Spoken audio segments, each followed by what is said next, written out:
Kontroversi kalau bisa dibilang, walaupun saya sendiri lebih tertarik untuk menyebutnya pernyataan ngawur dari seorang yang mengaku pendeta, yaitu Paul Zhang.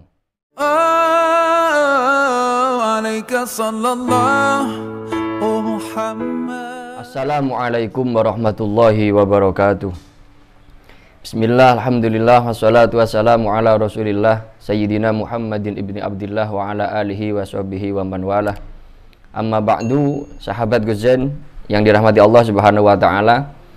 Alhamdulillah, pada kesempatan kali ini kami bisa menyapa panjenengan sedoyo kalian semua dimanapun Anda berada. Mudah-mudahan hingga detik ini kita semua selalu diberikan rahmat taufik oleh Allah, diberikan kesehatan jasmani rohani oleh Allah Subhanahu wa taala. Sahabat yang dirahmati Allah Subhanahu wa taala, akhir-akhir ini di dunia maya, di dunia medsos, bahkan di berita-berita elektronik dan lain sebagainya digemparkan dan digegerkan oleh kontroversi kalau bisa dibilang, walaupun saya sendiri lebih tertarik untuk menyebutnya pernyataan ngawur dari seorang yang mengaku pendeta, yaitu Paul Zhang, yang mana dalam unggahan video dia yang cukup panjang durasinya ada beberapa poin yang ingin kami tanggapi di sini atau ingin kami luruskan di sini dalam rangka untuk melindungi akidah kita, kaum milenial, kaum atau generasi muda muslim dimanapun kita berada. Minimal ada 3 poin yang bisa kita katakan atau yakin kita katakan sebagai pernyataan atau ungkapan ngawur dari seorang Paul Zhang ini tadi. Yang pertama, kemarin dia mengatakan dengan tidak tahu malunya menyampaikan bahwa dia adalah seorang nabi yang ke-26 dalam rangka untuk menepis anggapan keyakinan iktikad kita kaum muslimin bahwa Rasulullah Muhammad SAW adalah nabi yang terakhir, nabi penutup, yang dalam artian sudah tidak ada lagi nabi setelah beliau. Sahabat yang dirahmati Allah Subhanahu wa taala, dalam hal ini kita atau kami pada tepatnya ingin memberikan pelurusan kepada kita semua bahwa harga mati, bahwa satu kewajiban bagi kita orang-orang Islam untuk mengiktikadi atau meyakini bahwa tidak ada lagi sudah nabi setelah Rasulullah Muhammad. Ini berdasarkan dengan dalil Al-Quran dalam surat Al-Ahzab ayat 40 yang Allah secara tegas menyampaikan bahwa kata Allah, Muhammad itu adalah bukan bapak dari salah satu kalian, melainkan dia itu adalah utusan Allah yang menjadi akhir, menjadi penutup para nabi. Sahabat yang dirahmati Allah, untuk menafsiri ayat ini Rasulullah SAW sudah memberikan pernyataan yang begitu lugas dalam banyak hadis yang diriwayatkan oleh banyak ulama, oleh Imam Tirmidzi, oleh Imam Ahmad, oleh Imam Al-Bukhari dalam Sahih Bukhari, yang di sana beliau menyampaikan bahwa tidak ada nabi setelah beliau. Dan ini clear. Ini sudah tidak bisa diganggu-gugat lagi dan tidak perlu diperdebatkan lagi. Sehingga bahkan para ulama menyampaikan ketika ada orang mengaku muslim, ketika ada orang muslim kemudian meyakini tentang adanya nabi baru atau bahkan berani-berani menyatakan dirinya sebagai nabi baru, maka para ulama di sini sepakat bahwa orang muslim semacam ini dinyatakan keluar dari agama Islam atau dia sudah bukan orang muslim lagi. Dia sudah bukan orang Islam lagi. Ini jelas, sahabatku yang dirahmati Allah Subhanahu wa taala. Itu poin yang kedua, pernyataan ngawur dari seorang Paul Zhang yang sekali lagi dia mengaku pendeta, yang walaupun organisasi pendeta di Indonesia ini mempertanyakan kependetaannya si Paul Zhang tersebut. Sahabat yang dirahmati Allah, untuk poin yang kedua, Paul Zhang mengatakan bahwa Rasulullah disebut sebagai Nabi Muhammad katanya cabulullah. Wah, ini pernyataan yang begitu menyakiti kita sebagai orang muslim. Sekali lagi di sini kami tidak konsen atau tidak fokus untuk menanggapi atau untuk menyerang balik si Paul Zhang, tidak. Itu sudah ada urusan dari pihak yang berwenang untuk mengusut sampai menyelesaikannya, dan mudah-mudahan bisa segera dibawa dan diseret ke meja hijau dan diadili dengan seadil-adilnya. Namun di sini kami hanya ingin memberikan pelurusan terutama kepada internal kita, orang-orang muslim. Yang pasti ucapan-ucapan atau pernyataan-pernyataan bodoh atau pernyataan ngawur seperti yang disampaikan Paul Zhang, yang menuduh Nabi Muhammad adalah seorang nabi yang dalam tanda kutip gak enak kita menyampaikan sebenarnya. Menuduh Rasulullah adalah seorang nabi yang cabul, nabi yang menikahi banyak wanita, bahkan nabi yang suka pada anak-anak, sehingga dituduh sebagai seseorang yang mempunyai kelainan seksual. Ini adalah sekali lagi ungkapan yang ngawur dan tidak berdasar, dan yang pasti karena kekurangan informasi yang dia peroleh, atau memang dia nggak mau mempelajari informasi atau sejarah yang terjadi di masa Rasulullah hidup. Sahabat yang dirahmati Allah Subhanahu wa taala, Rasulullah menikahi banyak istri. Ketika beliau meninggalkan 9 orang istri. Ini bukan sebagai bentuk pelecehan atau merendahkan harkat martabat wanita, tapi justru itu adalah bentuk penghargaan yang dilakukan oleh Rasulullah terhadap para wanita. Nah, ini bisa kita buktikan dengan kondisi sosial masyarakat pada waktu itu.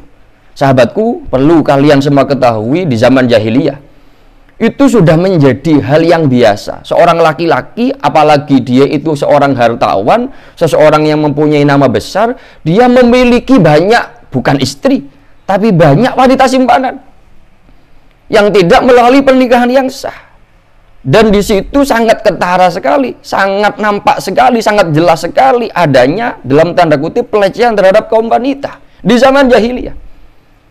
Rasulullah menikahi banyak wanita itu sama sekali tidak dilandasi oleh nafsu birahi beliau, tapi semuanya adalah pertimbangan-pertimbangan dakwah. Yang sekali lagi Rasulullah mengambil istri seorang wanita, ada yang sebagian karena pertimbangan bahwa Rasulullah menaklukkan sebuah kelompok, sebuah kaum atau sebuah bangsa, yang kemudian salah satu dari wanita terhormat di bangsa itu bisa putra atau putri dari penguasanya, kemudian bisa ditaklukkan oleh Rasulullah, yang pada hakikatnya bisa saja Rasulullah menguasai dia sebagai budak. Tapi Rasulullah tidak melakukan itu. Justru Rasulullah memberikan penghargaan kepada wanita mulia dari kalangan bangsa yang ditaklukkan dengan mengangkatnya sebagai seorang istri. Dan ini yang harus kita ingat, dengan mas kawin yang tidak kecil sebagai bentuk penghargaan. Itu yang pertama. Yang kedua, ketika ada tuduhan bahwa Rasulullah mempunyai penyelewengan seksual atau kelainan seksual karena menikahi anak kecil yang masih baru 9 tahun usianya. Ini perlu kita jelaskan di sini, perlu kita tegaskan di sini bahwa sekali lagi dalam menilai satu kejadian, menilai satu fenomena, harus dilihat secara komprehensif dari sosiologi, dari kondisi masyarakat yang terjadi di zamannya. Pada zaman itu, orang laki-laki dewasa menikahi dalam tanda kutip anak-anak yang masih berumur belasan tahun, itu bukan perkara yang aib. Itu bukan perkara yang dianggap meremehkan harkat dan martabat wanita. Kenapa? Buktinya apa? Buktinya banyak sekali para penguasa, para raja-raja di zaman itu yang mempunyai istri, bahkan selir yang masih di usia kecil, yang masih usia anak-anak. Dan ini bukan aib, dan ini bukan perkara yang menjadi bahan bullying di masa itu. Apa buktinya?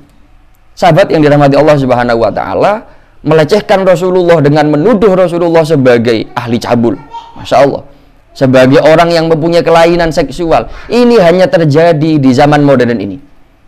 Di zaman Rasulullah masih hidup, di zaman orang-orang kafir Quraisy mencari-cari kesalahan Rasulullah untuk dijadikan bahan untuk menghina, untuk mengolok-olok, dan untuk melecehkan Rasulullah.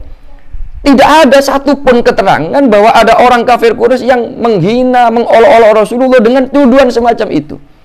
Ini membuktikan apa? Membuktikan bahwa kondisi sosial di zaman itu tidak menganggap hal semacam itu sebagai perkara yang aib. Dan itu memang bukan aib. Toh sekali lagi, Rasulullah mengumpulkan wanita itu sampai 9, yang ketika beliau sedo meninggalkan 9 istri, semuanya dinikahi dengan secara terhormat, dengan mas kawin yang tidak sedikit, sebagai penghargaan dan penghormatan kepada harkat dan martabat kaum wanita. Yang kita tahu semuanya, di zaman jahiliyah, kelompok wanita atau kaum wanita, gender wanita, ini adalah satu gender yang sama sekali tidak dihargai oleh masyarakat pada waktu itu. Sahabat yang dirahmati Allah Subhanahu wa taala. Ini poin yang kedua dari pernyataan ngawur si Paul Zhang.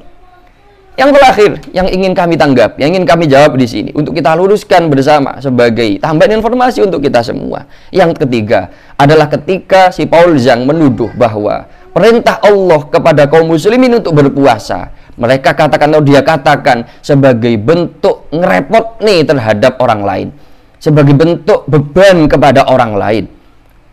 Sahabat yang dirahmati Allah Subhanahu wa taala, pernyataan ini ada beberapa kemungkinan kenapa bisa keluar dari mulut kotor si Paul Zhang. Yang paling terutama adalah ketiadaan atau ketidakpekaan si Paul Zhang terhadap toleransi yang sudah begitu terjaga sedemikian hebat di muka bumi ini, khususnya di negara Indonesia. Kalau dia tahu sedikit saja mengenai makna toleransi, maka tidak sepatutnya dia berkata semacam itu. Toh kita orang muslim sudah sangat menghargai apapun yang dilakukan, ritual keagamaan apapun yang dilakukan oleh saudara-saudara kita yang di luar keyakinan kita atau yang berbeda keyakinan dengan kita. Begitupun sebaliknya. Ini sudah berjalan dengan baik. Salah satu bentuk toleransi yang paling kuat adalah memberikan ruang yang cukup, bahkan lebih kepada orang yang berkeyakinan yang lain dengan kita untuk melakukan ritual keyakinan keagamaannya dengan tenang tanpa membuli sedikit pun. Dalam pertimbangan yang lain, dalam sudut pandang yang lain, salah besar ketika dikatakan bahwa bulan Ramadan, ibadah puasa adalah beban bagi umat yang lain. Apalagi kalau dikatakan beban bagi umat muslim sendiri, tentu jauh api dari panggang. Sama sekali tidak terbukti. Sahabat yang dirahmati Allah Subhanahu wa taala, yang kita rasakan khususnya di Indonesia dan bahkan saya yakin di negara-negara yang lain, justru adanya bulan Ramadan yang datang ini, adanya kewajiban berpuasa di bulan Ramadan di tahun ini dan di tahun-tahun sebelumnya, dan saya yakin di tahun-tahun yang akan datang, ini justru membawa keberkahan bukan hanya untuk pengikut atau bukan hanya untuk orang-orang muslim semata, tapi semua manusia, termasuk orang-orang yang tidak beragama Islam, termasuk orang-orang non-muslim sekalipun, pasti merasakan keberkahan bulan suci Ramadan. Salah satu bukti konkretnya apa? Sahabatku yang dirahmati Allah Subhanahu wa taala, bukti konkretnya di daerah kami. Di daerah kami banyak toko-toko penyedia sembako, toko-toko penyedia busana dan sebagainya yang berkaitan dengan kepentingan-kepentingan orang-orang muslim dalam rangka untuk mencukupkan kebutuhannya di bulan Ramadan, dalam rangka untuk mempersiapkan datangnya Hari Raya Idul Fitri. Itu semuanya atau banyak yang dimiliki oleh orang-orang non-muslim. Dan kami berbelanja di situ tidak ada masalah. Yang otomatis sekali lagi orang-orang non-muslim sekalipun mendapatkan keberkahan yang luar biasa dari datangnya bulan suci Ramadan ini. Sekali lagi, poin yang ingin kami sampaikan, tidak benar ketika dikatakan bahwa puasa atau secara umum Ramadan menjadi beban bagi orang lain di luar agama Islam. Sahabat yang dirahmati Allah Subhanahu wa taala, mudah-mudahan kita semua khususnya orang-orang muslim di Indonesia tidak terpancing dari ungkapan ngawurnya si Paul Zhang ini. Tidak melampiaskan dengan hal-hal yang kontraproduktif. Biarlah Paul Zhang dicari oleh pihak yang berwenang, diusut tuntas, nanti diadili oleh pihak yang berwenang. Tugas kita adalah membentengi akidah kita dari tuduhan-tuduhan yang nggak benar semacam itu. Jangan sampai kita terpengaruh sedikit pun. Apalagi kalau sampai mengganggu kondusivitas, mengganggu kondisi toleransi yang sudah terjamin di negara kita.